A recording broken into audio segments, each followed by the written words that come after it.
కాలం తపస్సు చేశాడండి. ఆయన వల్ల కాలేదు. ఆ తర్వాత దిలీపుడు కొడుకు భగీరథుడు.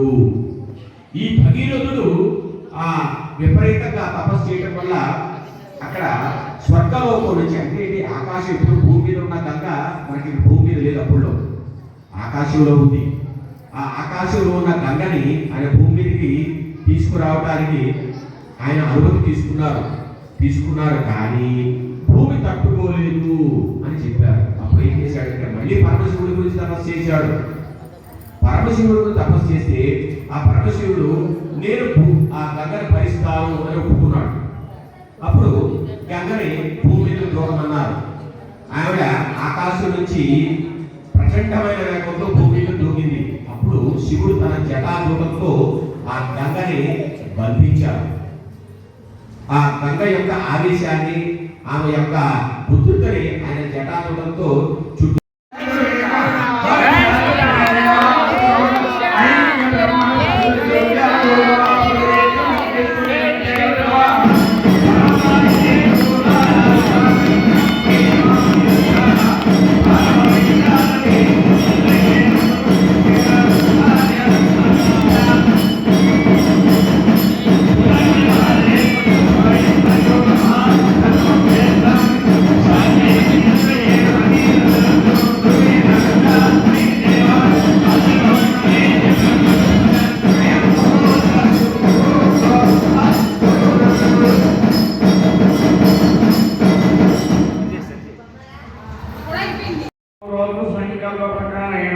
దేశకాలో సంకీర్త్యం నామానుపణలు కూడా ఫల కర్మణి చెప్పండి. కర్మణి శుద్ధ్యర్థం వృద్ధ్యర్థం శాంత్యర్థం అభ్యుదయార్థం చ మహాజనై సహ స్వస్తి పుణ్యాహవనం కరిష్యే.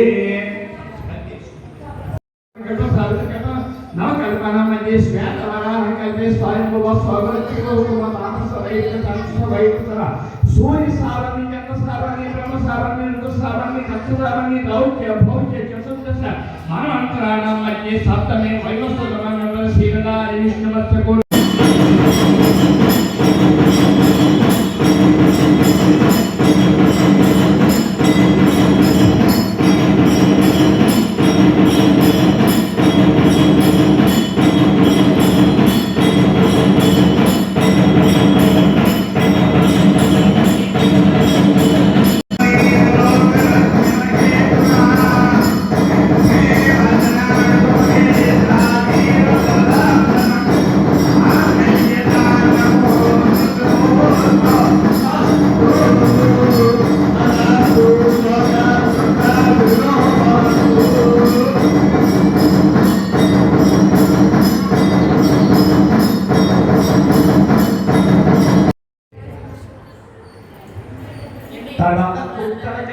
అంటే ఈ వైపు అంటే ఓం బ్రహ్మ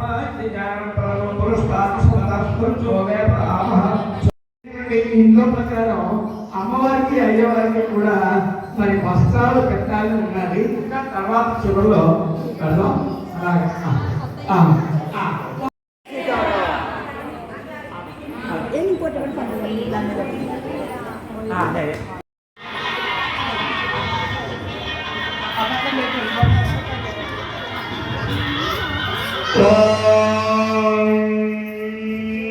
ఏమండి ఇప్పుడు శ్రీరాముల వారి యొక్క ప్రబల చెప్తున్నాం.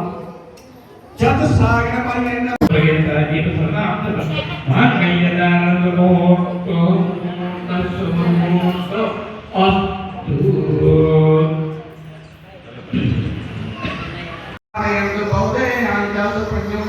శాంతిరస్తు, పుష్టిరస్తు, వృద్ధిరస్తు, ఆరోగ్యరస్తు, ఆయుష్మస్తు.